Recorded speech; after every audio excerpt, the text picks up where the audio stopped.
बच्चों, क्या आप जानते हैं कि भूदान आंदोलन क्या है?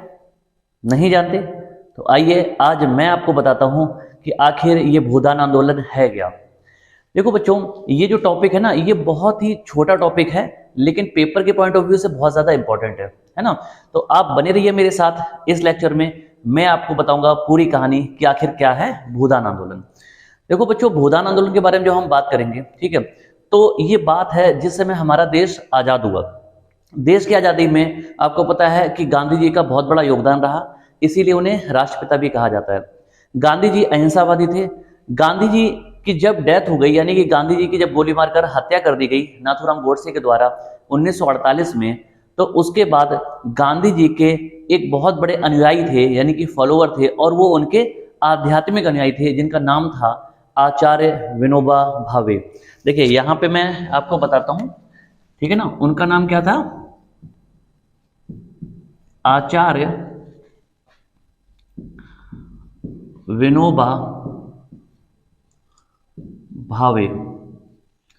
बच्चों, हमारा जो ये टॉपिक है बोर्ड पे देख सकते हैं, यहाँ पे लिखा है भूदान आंदोलन, ठीक है, या इंग्लिश में इसको बोलते हैं भूदान मूवमेंट, है ना। और इस टॉपिक की अगर बात करें तो इस यानी कि जो हमारी ये टॉपिक है भूदान आंदोलन, तो भूदान आंदोलन जो इतिहास में हुआ था उसके जो प्रणेता थे, यानी कि हम कह सकते हैं कि जिन्होंने शुरू किया था, है ना, जिसके जो जनक थे उनका नाम था आचार्य विनोबा भावे। आचार्य विनोबा भावे जो थे, है ना, ये एक बहुत बड़े समाज सुधारक थे और इन्होंने देश की आजादी के लिए भी काफी कुछ किया। सन 1958 में इन्हें एशिया के सबसे बड़े पुरस्कार, जिसको कहा जाता है रेमन मैग्सेसे पुरस्कार, जो कि फिलीपीन सरकार द्वारा दिया जाता है, इनको नवाजा गया।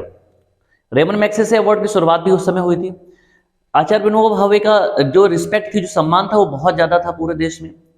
तो उस समय स्थिति बहुत खराब हो चुकी थी, यानी कि जब हमारा देश आजाद हुआ, आपको पता है कि पुराने समय में क्या होता था कि जो किसी भी गांव के इलाके में जो महाजन होते थे, सेठ होते थे, है ना, या जमींदार टाइप के लोग होते थे, वो क्या करते थे कि जो गरीब और छोटे किसान होते थे, है ना, उनसे किसी न किसी बहाने या किसी न किसी रीजन की वजह से वो जमीनें कब्जा लेते थे या ले लेते थे। ठीक है, हमारे देश में आप समझ सकते हैं कि अगर हम बात करेंगे आज से 70-80 साल पहले, तो उस समय कमाई का साधन कुछ ज्यादा साधन नहीं हुआ करते थे, है ना, बिजनेस व्यापार वगैरह बहुत ज्यादा नहीं होता था।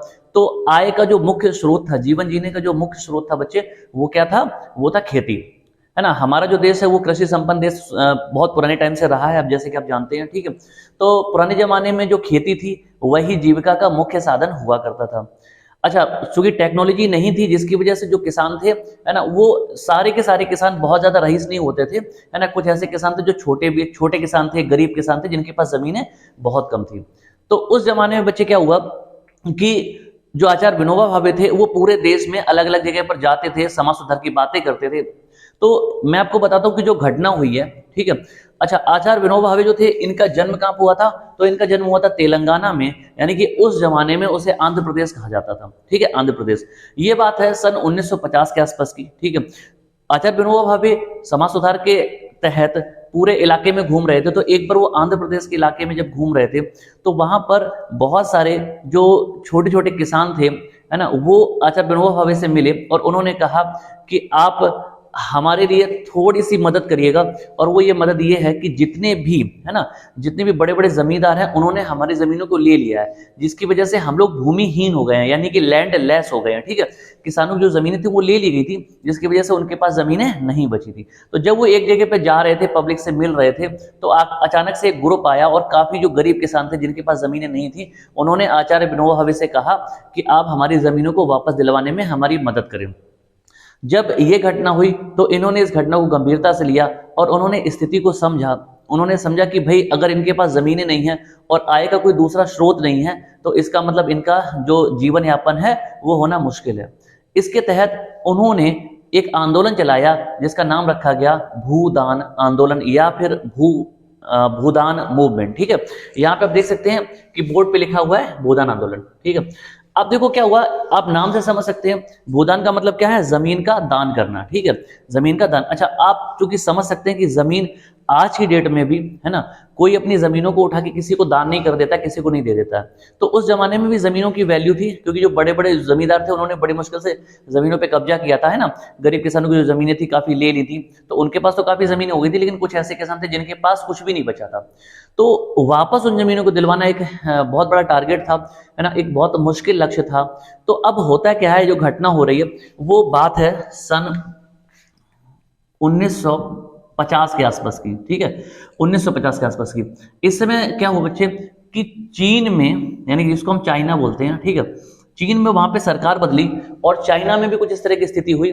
तो वहां की सरकार ने कठोर कानून पास किया और क्या किया कि जितने भी, है ना, बहुत बड़े बड़े जमींदार थे जिन्होंने गरीब किसानों की जमीनों पे कब्जा किया था, उस जमीन को वापस अपने अंडर में ले लिया, यानी कि सरकार ने अपने अंडर में ले लिया।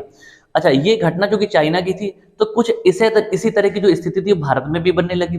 भारत में एक कानून पास किया गया जिसे कहा गया भूमि सुधार कानून। ठीक बच्चे, क्या कहा गया, भूमि सुधार कानून कहा गया। अच्छा, जो ये भूमि सुधार कानून था, इसमें क्या था कि जितने भी, है ना, बड़े बड़े जमींदार हैं जिन्होंने जमीनों पे कब्जा कर लिया था, उनसे उन जमीनों के लेके गरीब किसान में देना, कुछ इस तरह की बात चल रही थी। तो जब बात चल रही थी तो क्या हुआ कि कहीं ना कहीं जो बड़े जमींदार थे उनके मन में ये बात भी आ रही थी कि कहीं सरकार ऐसा ना हो कि हमसे एक्शन लेके हमारे खिलाफ और जमीनों को वापस किसानों को दे दे। ये सब घटना चल रही थी। तो एक बार की बात है कि जब इस तरह की एक सभा चल रही थी, आचार्य विनोबा भावे, है ना, सभा को संबोधित कर रहे थे, तो वहां पर आंध्र प्रदेश के इलाके की ये बात है, वहां पर एक जमींदार थे, उनका नाम था, यहां पे मैं लिख देता हूं, उनका नाम था रामचंद्र रेड्डी, है ना, रामचंद्र रेड्डी। तो रामचंद्र रेड्डी जो थे, है ना, ये क्या थे, जमींदार थे। तो ये आचार्य विनोबा भावे के पास आए और इन्होंने कहा कि आप जो ये आंदोलन चला रहे हैं, क्या जमीनों को दान करने का या किसानों को थोड़ी थोड़ी सी जमीन बांटने का, है ना, इसमें मैं आपकी मदद करना चाहता हूं। और ये वो पहले व्यक्ति थे जिन्होंने मदद की, ठीक है, क्या नाम था, रामचंद्र रेड्डी। इन्होंने क्या किया, इन्होंने अपनी 80 एकड़ जमीन आचार्य विनोबा भावे को दे दी। उन्होंने बोला कि इस जमीन को आप किसानों को दे दें। तो उन्होंने इस जमीन को 80 किसानों को दे दिया, 80 एकड़ जमीन को 80 किसानों को दे दिया, यानी कि प्रत्येक किसान को 1 एकड़ जमीन दे दी। आप जानते हैं कि एक टर्म होता है जिसको बोलते हैं सीमांत कृषक या सीमांत किसान। सीमांत किसान उन्हें कहा जाता है जिनके पास 1 एकड़ या उससे कम जमीन होती है ना, 1 एकड़ तक की अगर जमीन है, किसी के पास खेत है, तो उसको सीमांत किसान कहा जाता है। तो वो 80 एकड़ जमीन 80 किसानों को बांट दी गई, है ना, और इससे क्या हुआ, किसानों का भला हो गया। तो रामचंद्र रेड्डी पहले व्यक्ति थे। अच्छा, अब क्या हुआ कि जब ये मूवमेंट शुरू हुआ तो इससे आचार्य विनोबा भावे को काफी तसल्ली मिली, उनको काफी कॉन्फिडेंस आया और उन्होंने इसको जारी रखा। इस आंदोलन की जो शुरुआत थी बच्चे, तो वो 1951 से शुरू हुई थी, 1951। अच्छा, 1951 से लेकर 1957, ठीक है, तक ये आंदोलन बहुत अच्छे से चला और काफी सारी जमीनें थी जो किसानों को वापस दिलवाई गई। अच्छा, ये जो समय था, है ना, ये जो पूरा मूवमेंट था, ये आंदोलन था, इसे रक्तहीन आंदोलन कहा गया था, ठीक है, रक्तहीन आंदोलन यानी कि ब्लड लेस मूवमेंट कहा गया। और इसका कारण यह था कि इसमें कोई खून खराबा नहीं हुआ था, कोई हिंसा नहीं हुई थी, शांतिपूर्वक अच्छे से रिक्वेस्ट करके, बात करके किसानों की जमीनों को वापस दिलवाया जा रहा था। इतनी बात समझ आए बच्चे, ठीक है।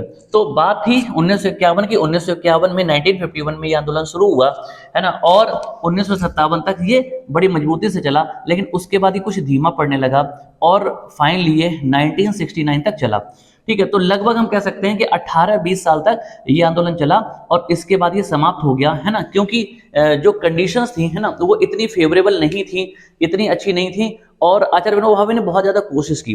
तो इस दौरान क्या हुआ बच्चे, इस दौरान, है ना, कितनी 40 लाख, ठीक है, 40 लाख एकड़ जो जमीन थी, है ना, ये किसानों को वापस दिलवाने में क्या सफलता प्राप्त की, ठीक है। इस जो ये जमीन थी इतनी किसानों को वापस दिलवाई कि ये एक बड़ी सफलता थी उस जमाने में। इतनी बात समझ आई? ठीक है। अच्छा, ये जो पूरी घटना हुई, इस घटना की जो शुरुआत हुई, यानी कि हम कह सकते हैं कि आचार्य विनोबा भावे से, है ना, जब कौन, रामचंद्र रेड्डी अगर पहली बार मिले थे और उन्होंने अपनी 80 एकड़ जमीन को दान में दे दिया था, तो इस घटना की जो शुरुआत हुई थी पहली बार, वो पेपर में बच्चे पूछा जा सकता है क्वेश्चन, तो उसका आंसर ध्यान रखना। उसका जो आंसर होगा वो एक जगह थी, गांव था, इसका नाम था पोचमपल्ली। ठीक है, पोचमपल्ली नाम का वो गांव था और ये कहां था? आंध्र प्रदेश में। ठीक है, आंध्र प्रदेश में।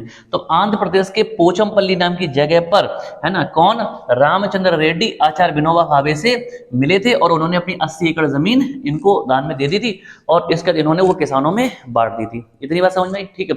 तो ये जो पूरा कंसेप्ट कहानी है वो ये है कि भूदान आंदोलन आखिर क्या था। तो भूदान आंदोलन के तहत इसके मुख्य जो जनक थे, प्रेरता थे, या जिन्होंने इसको चलाया, उनका नाम था आचार्य विनोबा भावे। ठीक है, और लगभग 18 से 20 साल तक उन्होंने ये आंदोलन चलाया। इस दौरान उन्होंने लगभग 40 लाख एकड़ जो जमीन थी वो छोटे किसानों को, भूमिहीन किसानों को वापस दिलवाई, उनको देने का काम किया। ठीक है, और इस तरह से ये आंदोलन आगे बढ़ा। तो जो पेपर में इस तरह के क्वेश्चन पूछे जाते हैं, छोटा सा टॉपिक है, मैंने आपको समझा दिया। पूरा जितना भी है इसको आप नोट डाउन कर लो, पेपर के पॉइंट ऑफ व्यू से बहुत इंपॉर्टेंट है। अगर आप इस तरह के और भी इंटरेस्टिंग और छोटे छोटे टॉपिक कम समय में सीखना चाहते हैं, देखना चाहते हैं, तो जुड़े रहिए हमारे यूट्यूब चैनल चंदन सर कानपुर के साथ।